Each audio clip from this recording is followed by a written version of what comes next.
Hey there, everybody. Welcome back to me, Ecronoss. We're going to an abandoned toy box. Let's go!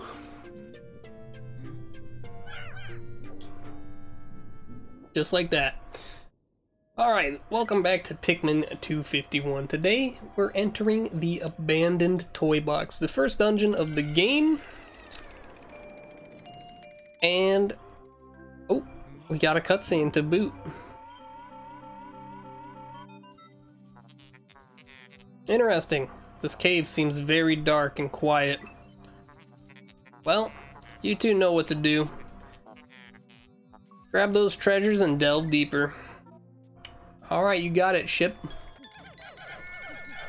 Does the ship actually have a name? I don't think it has a canon name, at the very least. Yeah, this is definitely a little bit more sinister than a Dungeon 1, that's for sure. I'm definitely losing a Pikmin to that.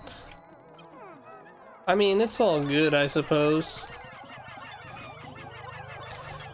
But with the yellow Pikmin, it's so much harder to land the crushing blow on these guys. So hopefully we can manage that.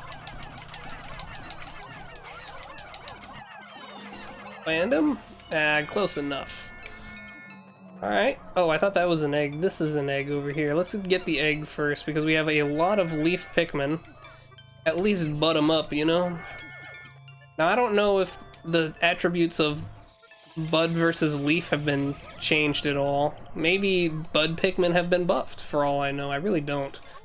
Alright, this was the Glee Spinner before. I don't know what it is now. I don't know how you beat the name Glee Spinner, though. That's kind of the best treasure name in the game, in my opinion. So I don't think you're gonna be beating it, but who knows? I could be surprised. Go ahead and pick up these dead bodies as well, since we have a lot of debt to repay.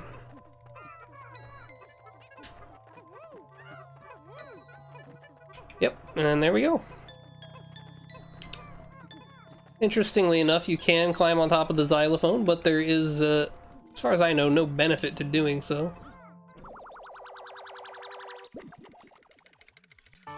And for some reason, that plays the cutscene of collecting a dead corpse for the first time. Not sure why. The circular pedestal? Yeah. Sorry, man. The Glee Spinner's just too good of a name. Look at this little train we got going on here. That's pretty sick. So I know a lot of the dungeons have been altered as well. Obviously, this isn't the Emergence Cave, so, I mean, that might seem a bit obvious to most people, but I mean, like, there's a lot of custom caves. Like actual custom-made cave rooms for the random generation. God, I cannot speak.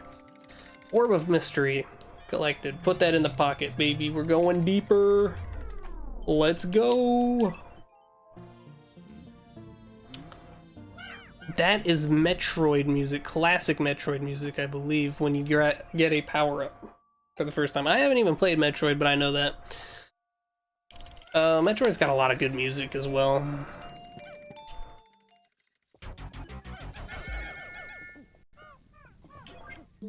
Okay, we got...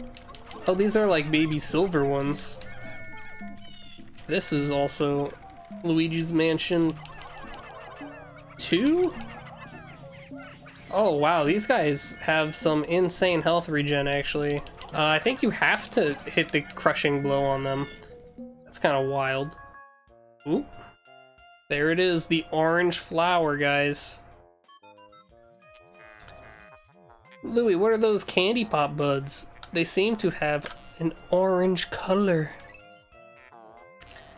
Recent data patterns obtained from last observations suggest we may get an orange Pikmin. Who knows? Let's take a look at what we get from it. So, I do know about orange Pikmin. They are in this game. I do remember seeing that. They were in the trailer, I believe, so it's not a big spoiler.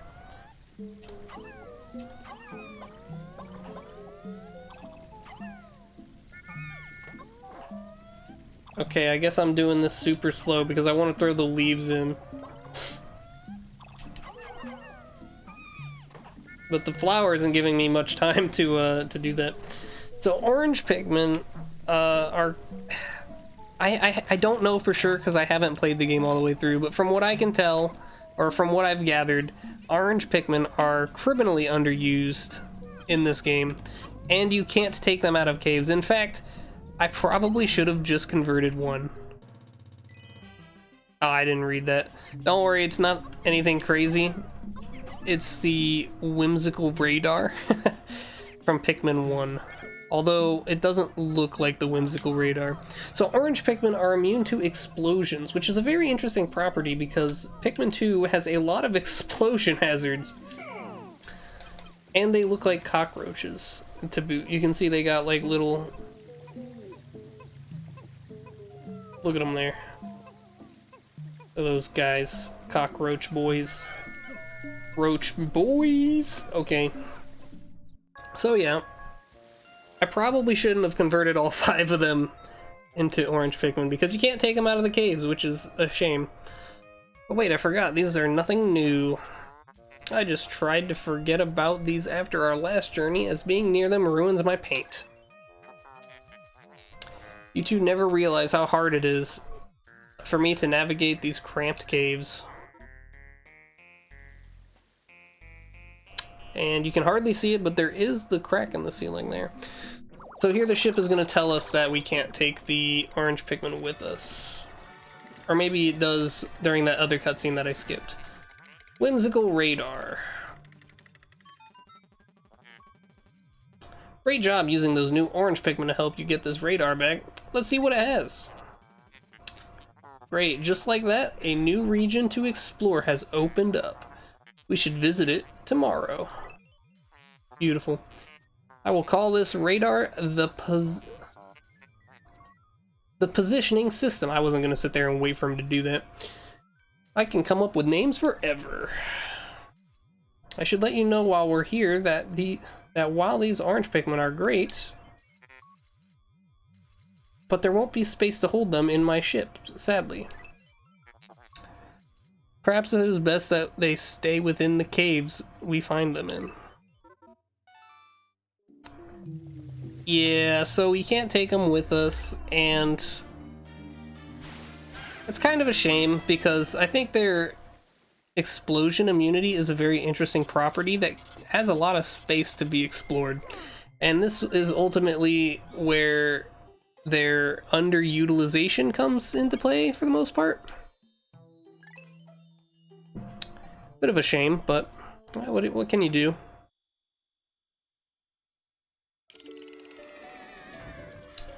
And here we have some Wind Waker music, which is nice.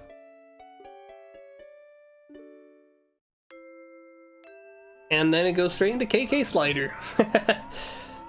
So 2 very calming songs. We did it, boys. That wasn't so bad, now was it? Well, hopefully you had fun. This is only the start of our many spelunking journeys. Oh god. Here we go again. Well, I'm sure that it won't get too bad later on, right? Oh yeah, I'm sure. I'm sure. Alright. Since we got a nice new radar map, I'd say that we're done for today. What's that? You still want to grow Pikmin and collect more treasures? Nonsense. Why would we waste valuable time on that? Come on, we're taking off now.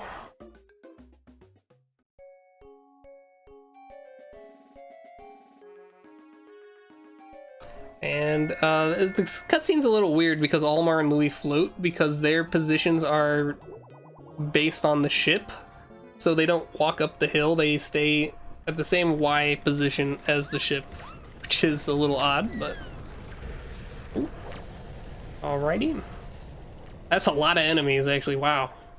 They weren't kidding about the nocturnal shit.